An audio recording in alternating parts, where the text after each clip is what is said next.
It is my pleasure to introduce our first honoree, Cynthia Hackler Flynn, as the entrepreneur to watch. The criteria for the entrepreneur to watch is a woman who founded her business within the past 5 years, has demonstrated exemplary entrepreneurial achievement, and serves as a role model for others. Cynthia earned her law degree in 2010.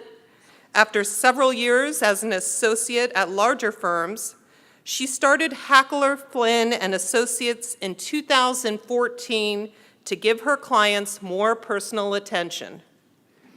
Her current practice includes 7 associate attorneys. All of the attorneys who work for Cynthia have over 10 years' experience. She has paralegals and other legal staff. Cynthia's modern method for a legal practice allows her clients to receive quality services efficiently and promptly at a very reasonable rate.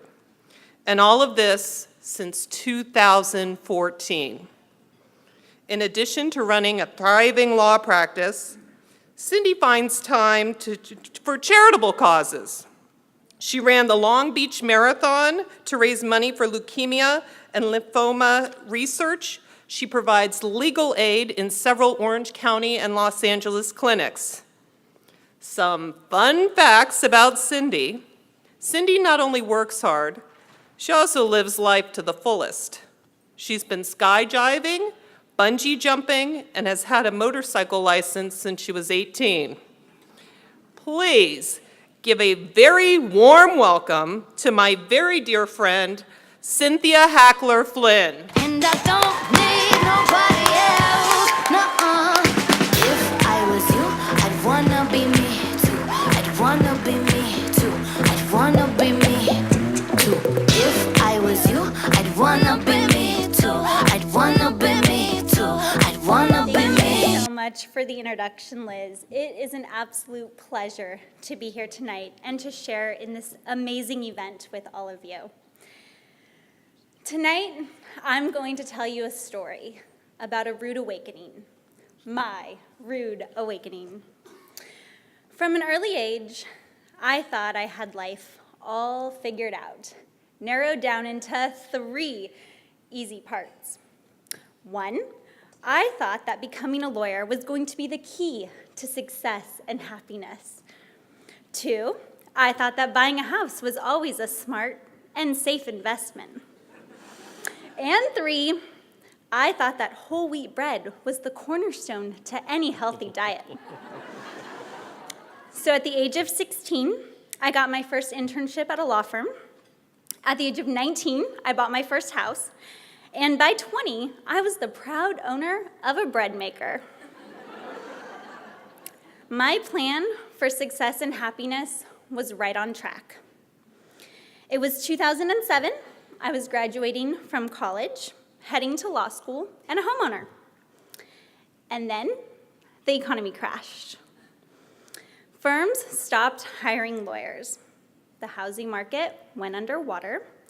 And to make matters worse, I found out I had a gluten intolerance. I went from thinking I had it all to living with my parents in a matter of months. It was heartbreaking, and then it got even worse. I graduated from law school in 2010, and not only did I have 0 job prospects, I owed twice as much on my house than what it was worth. Then I got lucky, or at least I thought I got lucky. I found a job in Los Angeles, which required an hour-long commute to and from my parents' house. After nearly 3 years of working there, I realized that I barely knew the associates I was working with. I had no direct access to my clients, so I'd come back from a court appearance after winning or losing a hearing, and I wasn't able to share that outcome with the client. In those 3 years, I never even met one of the founding partners of that law firm. On top of that, I had no life outside of work. After a 12-hour workday, I'd get back into my car, sit in bumper-to-bumper traffic back to Orange County. To my dismay, I realized that I had lost the why I became a lawyer in the first place. I found myself hating what I was doing, and I seriously considered leaving the law altogether. I thought I'd go back to waitressing. It was always something I'd enjoyed. I'd save the commute. I'd actually get to talk to my clients. And, to be honest, I'd make more money. A true low point, however, came after being turned down for a waitressing job. After 6 interviews. Apparently, it doesn't come across well to have a law degree on your resume. So not only that, I had lost my house, and I had a lot of student debt. My preconceived notions had led me down this path, and I felt trapped. Then, one day, my husband Anthony and I were doing one of our routine urban hikes where we'd walk around the city and talk about what we wanted out of our lives. I brought up that I might be leaving the law and that I'd lost my passion. And Anthony, he's right over there, he's an entrepreneur himself with an awesome custom protein bar company, turned to me and said, "Why not start your own practice?" My gut reaction? Absolutely not. And then he asked, "Why not?" And we started talking about it more and more. He introduced me to his network of entrepreneurial friends and their fascinating networking events. So in early 2014, I took the huge leap of entrepreneurial faith, and I left the comfort of my large traditional law firm and started my very own practice. I rented office space from Anthony's company, and his company actually became my first client. It came with the perk of all the gluten-free nutrition bars I could eat. And instantly, my love for the law came back. I felt like I was waking up with purpose. I felt like I was making a difference again and going back to the roots of why I wanted to become a lawyer in the first place. After months of doing this, I had a growing list of steady clients.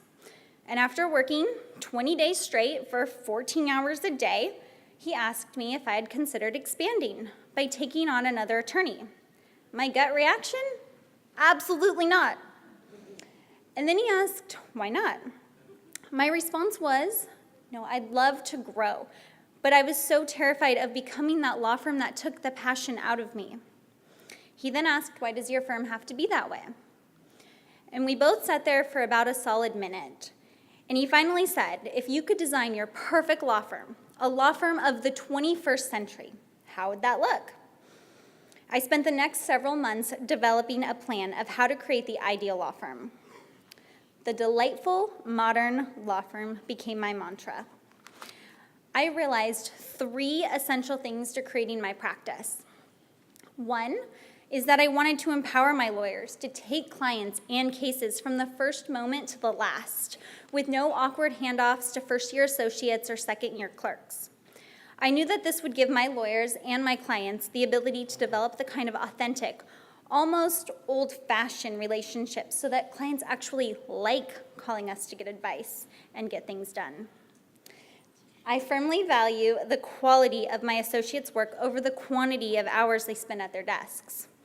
My attorneys work remotely, many from home offices with no commuting time. And as a result of this focus on quality work over quantity of face time, I've been able to attract some of the smartest California lawyers who value a work-life balance. Second, this meant that I would need lawyers who were only top-notch, who I could trust to do things perfectly and invest in long-term relationships with our clients. I only wanted to hire associates with 10 years of legal experience and contagiously positive attitudes. My very first hire over there grew out of this. I called my longtime friend and colleague and told her about my practice. I gave it about a 10% chance that she'd actually join me. She'd been at the same firm for over 10 years with full benefits, but I propose this to her anyway. With her dedication to her clients, her decade of experience, her quality of work, and her positive attitude, I knew she'd be the perfect fit. And much to my surprise and delight, she said yes, instantly doubling the size of my firm. And we've just continued to grow from there. Indeed, I'm extremely proud to say that I now have a firm of 7 attorneys and 2 paralegals, all of whom are incredible and happen to be female, alongside with our 1 male receptionist, right? And the fact that I've been able to attract this kind of staff leads me to my 3rd core principle, quality of life.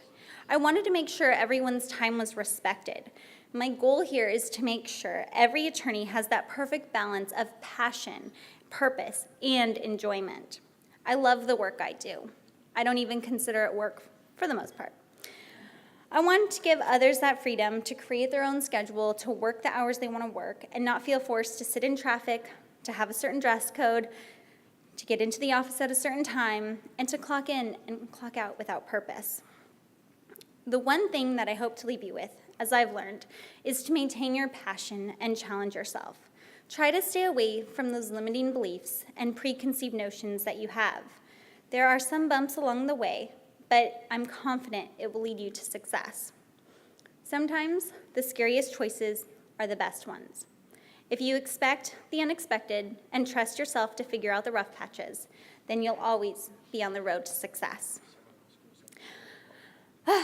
I would like to extend an incredible, heartfelt thank you to my delightful team of attorneys and paralegals for standing with me as we grow our firm.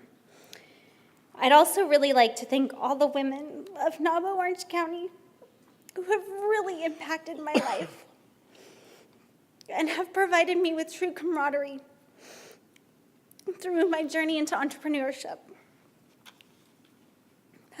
Sorry, wasn't expecting this. Thank you so much for this award and for your support. And now, when I'm questioned, I no longer say absolutely not, I say absolutely.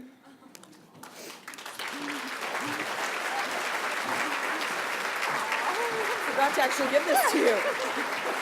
Can you bend down? Wait, it's not my award, you hold it.